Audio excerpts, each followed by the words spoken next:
Class है। तो सबसे पहले हम लोग आज डिस्कस करेंगे इंडेक्स के बारे में। आपको जो इन्फॉर्मेशन प्रैक्टिस है, बुक्स का नाम है, ठीक है, क्योंकि आप लोग को अभी पता नहीं होगा बुक्स के बारे में।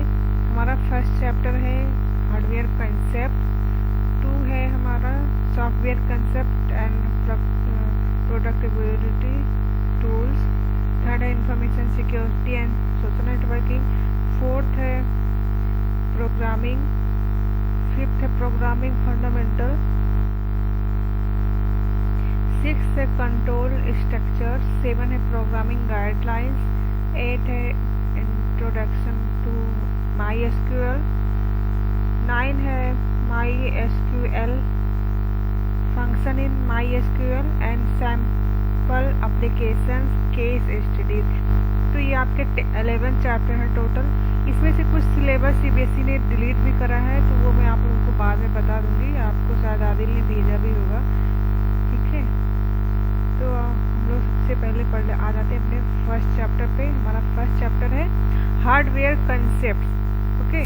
तो in this chapter we are going to learn about functional unit of computer, various input device, various output device, secondary storage device, and understand data and instruction flow using communication bus and port, okay.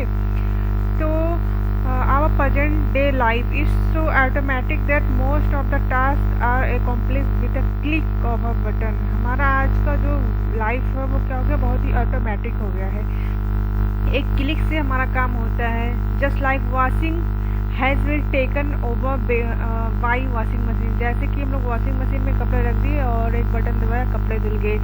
खाना बनाना है, microwave में रख दिया, prepare करके थोड़ी देर बाद वो बन गया। कन्वेंशनल जो बैंकिंग थी, हम लोग जाके बैंक में लाइन लगाते थे पैसा निकालने के लिए, तो वो सब किससे रिप्लेस हो गया, ATM से रिप्लेस हो गया है।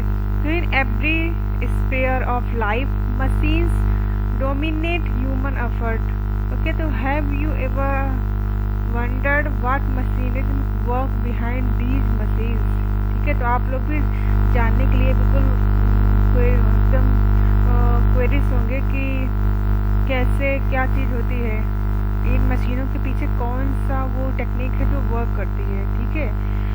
तो हम लोग देखेंगे कि कैसे ये बटन क्लिक करने से प्रोसेसिंग स्टार्ट हो जाती है in the machine. Sometimes can very complex on it does exactly what is required at follow predefined work follow based on which button has been processed। जैसे हम लोग देखते हैं कि कपड़े धुलने के लिए वॉशिंग मशीन में अलग से बटन होती है, उसको सुखाने के लिए अलग से एक पना होता है उसका पोर्शन, ठीक है। पानी अगर गंदा पानी निकालना है बाहर तो उसके लिए अलग से होता है। सेम ऐसे हम देख लेते हैं, जैसे हमें कैश विड्रॉल लेना है ATM से, तो सबसे पहले हम क्या करते हैं, press only a few button to automated with his identity and the amount to wish to draw. सबसे पहले तो हमें जाके अपना पिन नंबर क्या आपको करना है, कैश विड्रॉल करना है, ये सब देखना पड़ता है। कुछ डिटेल्स फिल करनी पड़ती है जिससे कि ये आइडेंटिफाई हो जाए कि आप ही हो। उसके बाद क्या करते हैं, then within second the money pops out of the ATM। उसके बाद जैसे ही वो आइडेंटिफाई होता है कि आप ही हो, आपकी ATM से मनी बाहर आ जाती है। During this process the inside working of bank ATM is beyond imagination of user. Broadly speaking the ATM receive certain data from the user, process it and give the output money. तो हम लोग कह सकते हैं broad में कि ATM क्या करता है, इंस्ट्रक्शंस लेता है यूजर के थ्रू, उसको प्रोसेस करता है और हमारा मनी हमें दे देता है। जैसे कि हमारा कंप्यूटर है, इनपुट प्रोसेस आउटपुट, सेम ऐसे ही ATM हुआ करता है। A computer is an electronic device that process input data and produce result according to set of instruction called program. तो हमारा कंप्यूटर एक इलेक्ट्रॉनिक डिवाइस है और ये क्या करता है, सबसे पहले तो डाटा को एक्सेप्ट करता है, उसके बाद उस पर कुछ प्रोसेस करता है, फिर हमारा जो रिजल्ट होता है वो हमें वो आउटपुट में देता है। तो सबसे पहले कुछ फंक्शंस हैं, 5 फंक्शंस हैं, ठीक है। एक computer perform basically 5 major functions, its size and make, ठीक है। तो सबसे पहले इट एक्सेप्ट डाटा और instruction by way of input, input in the sense आपका कीबोर्ड हो गया या आपका माउस हो गया। तो सबसे पहले जो कंप्यूटर होता है वो डाटा को एक्सेप्ट करता है। सेकेंड है हमारा इट स्टोर डाटा, फिर उसके बाद डाटा को स्टोर करता है। स्टोर कहाँ करता है? मेमोरी में, ठीक है। नेक्स्ट है it process data as required by user, फिर उसके बाद डाटा को प्रोसेस करता है। जैसे हमने कर दिया 2 + 2, ये हमने दिया इनपुट में। अब प्रोसेस सेक्शन में क्या होगा, इसको प्लस करके रखेगा, ठीक है, प्लस करेगा, 4 करेगा। नेक्स्ट है it control operation of the computer, उसके बाद ये जो ऑपरेशन हुआ प्रोसेसिंग का पूरा उसको कंट्रोल करेगा। ओके, लास्ट में it's gives result in the form of output, उसके बाद ये हमारा जो आउटपुट आया 4, ये हमें कहाँ पे शो करता है? ये हमारा शो करता है मॉनिटर पे। Is that clear? यहाँ का डायग्राम बना हुआ है इनपुट प्रोसेस आउटपुट का, ये आप लोगों ने प्रीवियस क्लासेस में भी पढ़ा था, 9th में भी है ये डायग्राम, आप लोगों ने देखा होगा। ये टोटल हमारा क्या है? CPU है, ठीक है। इनपुट डिवाइस में हमारा आ जाता है कीबोर्ड और माउस, आउटपुट में हमारा मॉनिटर आ जाता है और प्रिंटर आ जाता है। तो देखिए, तो सबसे पहले कीबोर्ड से हमने डाटा को एंटर किया, वो जाता है CPU में। अब CPU के भी 2 पार्ट्स होते हैं, पहला है CU एंड सेकेंड है ALU। CU क्या करता है?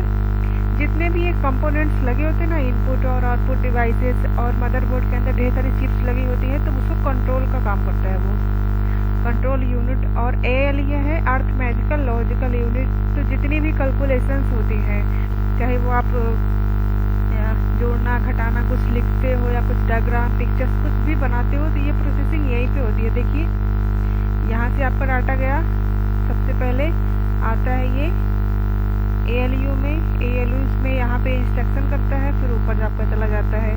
तो देखिए, अब नीचे एक आपको डायग्राम दिख रहा है मेमोरी सेक्शन का। एक होती है प्राइमरी मेमोरी और एक होती है सेकेंडरी मेमोरी। प्राइमरी मेमोरी को ही मेन मेमोरी बोलते हैं, ठीक है। तो प्राइमरी मेमोरी हमारी कौन सी होती है? हमारी 2 टाइप की होती है, रैम, ओके, एंड रोम। तो प्राइमरी मेमोरी क्या करती है? Hold data during processing, okay. Primary memory हमारे डाटा को तब तक स्टोर करके रखती है जब तक कि प्रोसेस हो रहा है। एंड सेकेंडरी मेमोरी का यूज होता है डाटा को परमानेंटली सेव करके रखना। ये हमारा होता है हार्ड डिस्क, हार्ड डिस्क हो गया हमारा, पेन ड्राइव हो गया, ठीक है, CD हो गया।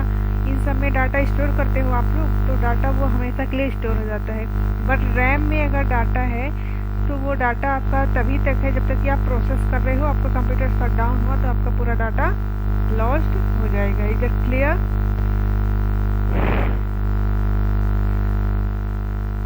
नेक्स्ट आ जाते हैं हम लोग इनपुट डिवाइस पे। Input device, these are used to enter data and instruction into the computer. इन डिवाइसेस का यूज किस लिए होता है? कंप्यूटर में कुछ भी डाटा इंस्ट्रक्शन को इनपुट करने के लिए। तो सबसे पहले हमारा आ जाता है कीबोर्ड। सबसे मोस्टली यूज होता है कीबोर्ड का ही डाटा एंटर करने के लिए। अगर आपके पास टच पैड है तो ठीक है, नहीं है तो मोस्टली कीबोर्ड का ही यूज सब लोग करते हैं। तो एक इनपुट करने का ये एक बहुत ही कॉमन डिवाइस है जिसमें बटन्स और की बनी होती हैं, ठीक है। सबने कीबोर्ड से देखा है तो इसको बहुत ज़्यादा डिस्क्राइब नहीं करेंगे, बस हमें देखना है कि कीबोर्ड में कौन कौन सी कीज़ होती हैं। तो सबसे पहले आता है हमारा नंबर की। नंबर की आप लोगों ने देखा होगा कीबोर्ड में 1 2 से लेके 9 तक, 0 से लेके 9 तक कीज होती है कीबोर्ड में, ठीक है। कभी कभी कीबोर्ड में 2 टाइप होते हैं, 2 सेट्स होते हैं। एक यहाँ जैसे आपका पूरा कीबोर्ड हो गया और यहाँ ऊपर लिखा रहता है और यहाँ पे भी नंबर की का एक सेट होता है, ठीक है। तो 2 सेट्स होते हैं। नेक्स्ट आता है आपका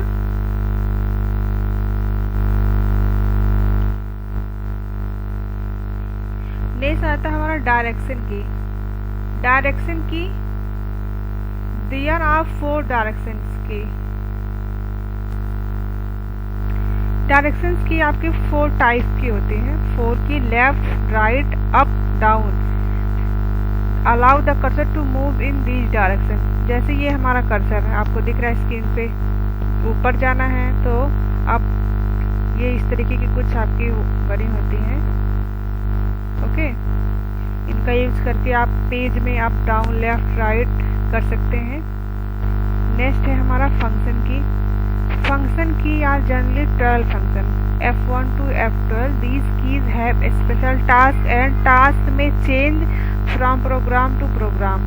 इसका अलग आप लोगों ने देखा होगा। F1 किसके लिए होता है? हेल्प के लिए। F2 होता है हमारा सेव के लिए। F7 होता है स्पेलिंग और ग्रामर के लिए। तो इन सब कीज का अपना एक अलग अलग वर्क डिसाइड है। ओके, देखिए नेक्स्ट है अदर कीज। अदर की में आपके नॉन प्रिंटेबल कीज आती हैं जिनका डिफरेंस है, इनको एक पर्पस के लिए बनाया गया है। तो जैसे कैप्स लॉक है, कैप्स लॉक आपका किस लिए होता है? सारे वर्ड को कैपिटल में लिखेगा। टैब होता है स्पेस, जैसे आप लोग स्पेस बटन दबाते हो तो इतना डिफरेंस आता है, लेकिन आप टैब दबाओगे तो यहाँ है दूसरा, आप यहाँ टेक्स्ट लिख सकते हो। कंट्रोल आपको पता ही है, कंट्रोल के यूज से हम एक स्पेशल कीज बनाते हैं।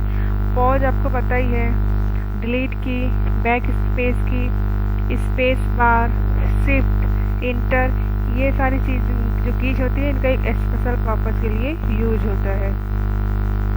अब यहाँ पे आप लोग देख लीजिए कीज कौन सी हैं, कीज कहाँ पे होती है। ये हमारा कीबोर्ड का पूरा स्ट्रक्चर है, ये आपको दिख रहा है।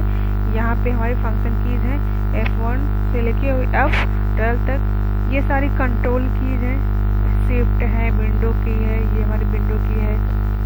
ये हमारे डायरेक्शन की यहाँ पे होता है, और ये न्यूमेरिकल पैड यहाँ भी होता है, और आपका यहाँ पे भी होता है न्यूमेरिकल पैड। ओके,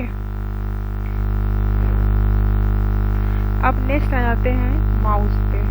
माउस सबको पता है, ये आपका माउस टिपिकल है, ये आपकी लेफ्ट बटन है, ये आपका राइट बटन है, और ये आपका व्हील्स है। व्हील्स का क्या यूज होता है? कर्सर को स्क्रीन पे मूव करने के लिए राइट क्लिक करने से हमें कुछ ऑप्शंस ओपन होके आते हैं, और लेफ्ट क्लिक करने से हमारा क्लिक करने से फाइल सिलेक्ट होती है। देखिए यहाँ पे a mouse is a pointing device that functions by relating to dimensional motion relative to its supporting surface. The mouse motion typically translate into the motion of cursor on the display। जैसे ये हमारा ये आप लोग mouse देख रहे हैं move कर रहा है, तो माउस को मैं अगर ड्रैग कर रही हूँ तो ये ऑलरेडी स्क्रीन पे इसका मूवमेंट होता है। Okay, by default the mouse work for right hand. Mouse को आपको प्रॉपरली चलाना है तो आपको बाय डिफॉल्ट आपको उसको राइट हैंड में ही रखना पड़ेगा। If you are left handed the setting can be change by suit your needs. तो अगर आप लेफ्ट हैंडेड हैं तो आपको माउस के लिए अपनी सेटिंग्स को चेंज करनी पड़ेगी। All mouse do not use the same mechanical operations but all of them accomplish the same task. देखिए कुछ माउस होते हैं डिफरेंट टाइप के होते हैं, किसी में बस 2 ही होता है, ठीक है, किसी में 2 ही बटन होते हैं, स्क्रॉल बटन नहीं होता, समथिंग लाइक दैट। तो लेकिन सबका अलग अलग टाइप के होंगे, बट सबका वर्क एक ही है, इनपुट करना, ठीक है। और भी कुछ हमारे इनपुट डिवाइसेस हैं, जैसे आपका लाइट पेन हो गया। लाइट पेन क्या है? Sensitive stylus attached to the video terminal to draw picture और सिलेक्ट मेनू। ये लाइट पैड अगर आप लगा देंगे, ये आपका लाइट पेन है, तो आप अगर आपके पास एक पैड है और आप उसी पैड पे लिखेंगे तो जैसे ये स्क्रीन पे मैं लिख रही हूँ सेम ऐसा ही आप इसके यूज से लिख सकते हैं। नेक्स्ट है हमारा टच स्क्रीन। टच स्क्रीन सब लोग देख रहे हैं मोबाइल में, हम लोग कीबोर्ड का यूज नहीं करते हैं, तो ये यूजर को अलाउ करता है कि बिना कीबोर्ड के ही वो अपने कीबोर्ड अपने टच स्क्रीन वगैरह को आप यूज कर सकते हैं, आप कुछ भी राइट कर सकते हैं।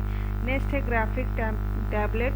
This device is use to enter data using a stylus. Most commonly it is use in enter digital signature. इसका यूज होता है डिजिटल सिग्नेचर के लिए। आप इस पर कुछ भी साइन कर देंगे तो वो आपका कंप्यूटर में इंटर हो जाएगा। नेक्स्ट है आपका जॉयस्टिक। जॉयस्टिक सबको पता है, इसका एक स्टिक होती है जिसका यूज क्या होता है? गेम्स खेलने के लिए होता है। जो इसके डायरेक्शंस होते हैं, आप डाउन लेफ्ट राइट, उसको ये कंट्रोल करता है। माइक्रोफोन का यूज होता है input audio data on into the computer. इस माइक के यूज से आप कंप्यूटर में अपना ऑडियो इनपुट कर सकते हैं, जैसे कि मैं अभी इनपुट कर रही हूँ। तो ईयरफोन में भी हमारे माइक होता है, तो मैं ईयरफोन का यूज़ करती हूँ रिकॉर्ड करने के लिए वीडियो। ओके, नेक्स्ट है OCR, optical character reader. It is used to convert image of text into machine editable text. जैसे आपके पास ये हार्ड कॉपी है, तो इसको अगर आप इसमें रखेंगे तो वो एडिबल टेक्स्ट में, एडिटेबल टेक्स्ट में कन्वर्ट हो जाता है, जहाँ से जाके आप इसको एडिट कर सकते हैं। ठीक है, नेक्स्ट है आपका स्कैनर। स्कैनर सबको पता है, ये जो भी हमारे प्रिंटेड स्कैन हो, प्रिंटेड कॉपीज़ होती हैं, ऑब्जेक्ट होता है, उनको डिजिटल इमेज में कन्वर्ट कर देती है। डिजिटल इन द सेंस कि आप इसमें रख के इसको स्कैन का ऑप्शन पे क्लिक करेंगे तो आपका डाटा सीधे कंप्यूटर में जाके सेव हो जाएगा। सब लोगों ने देखा था, जैसे फ़ोटो कॉपी करते हैं तो फ़ोटो कॉपी में हमारा हार्ड कॉपी निकल के आती है, एक पेज पे कॉपी हो जाती है। बट अगर हम स्कैनर का यूज़ करेंगे तो स्कैनर से हम वो सॉफ्ट कॉपी बनेगी हमारे सिस्टम में। नेक्स्ट है हमारा smart card reader. Smart card reader आप लोगों ने देखा होगा, कहीं हम लोग जाते हैं बड़ी बड़ी शॉप्स पे या शॉपिंग मॉल्स में हम लोग जाते हैं शॉप करने के लिए, तो वहाँ से हम लोग देखते हैं ना कि कैसे स्वैप मशीन्स होती हैं, जहाँ से अपना कार्ड लगा के हम लोग वो पेमेंट कर देते हैं। ठीक है, तो ये होता है स्मार्ट कार्ड रीडर। नेक्स्ट है बार कोड रीडर। ये भी आप लोग शॉप्स पे, बड़ी बड़ी शॉप्स पे या शॉपिंग मॉल्स में देखते होंगे, ये कोड को रीड करता है। बार कोड रीडर आपने देखा होगा, ऐसे ऐसे लंबी लंबी ऐसे लाइनें होती हैं, उसके नीचे कुछ डाटा होता है, तो इसमें कुछ सेंसर लगे होते हैं जो उस बार कोड को ट्रांसलेट कर देता है इलेक्ट्रॉनिक सिग्नल में। Okay, it is contain decoder. इसके अंदर डिकोडर होता है, जो इसके अंदर कोड बने होते हैं बार कोड के अंदर, उसको वो डिकोड करके कंप्यूटर में हमें उसका आउटपुट दिखाता है। नेक्स्ट है बायोमेट्रिक सेंसर। इसका यूज किस लिए होता है? फिजिकल ट्रेट के लिए होता है। जैसे कुछ लोग यूज़ करते हैं ना नापने के लिए, शुगर या ब्लड प्रेशर नापने के लिए इसका यूज़ होता है। और या फिर हम लोग जैसे अटेंडेंस लगती है तो हम लोग बायोमेट्रिक सेंसर्स का यूज़ करते थे, बायोमेट्रिक लगी हुई थी ना, तो ये होता है हमारा बायोमेट्रिक सेंसर, जहाँ से हम अपने फिंगर्स को एक बार आइडेंटिफाई कर देंगे, दोबारा से अटेंडेंस लग जाएगी, चाहे आप एम्प्लॉय हो चाहे वो स्टूडेंट्स हो। नेक्स्ट है हमारा वेब कैमरा। वेब कैमरा ये हमारे वीडियो को कैप्चर करता है कंप्यूटर के अंदर। जैसे आप लोग लैपटॉप में देखते हो ऑलरेडी कैमरा लगा रहता है, बट जो हमारे अभी पीसी पहले आते थे उसमें कंप्यूटर में ये अलग से नहीं, उसी में इनबिल्ट नहीं होता कैमरा, तो उसके लिए वेब कैमरे का यूज़ होता है। इसको आप USB पोर्ट में लगा देंगे और उसके बाद फिर आप कुछ भी वेब चैट कर सकते हैं। ठीक है, तो हमारी इस वीडियो में हम लोगों ने पढ़ा कंप्यूटर के बारे में और इनपुट डिवाइसेस के बारे में। जो हमारी नेक्स्ट वीडियो आएगी उसमें हम लोग पढ़ेंगे प्रोसेसिंग डिवाइस के बारे में। ओके बच्चा पार्टी, मिलते हैं हमारी नेक्स्ट वीडियो में।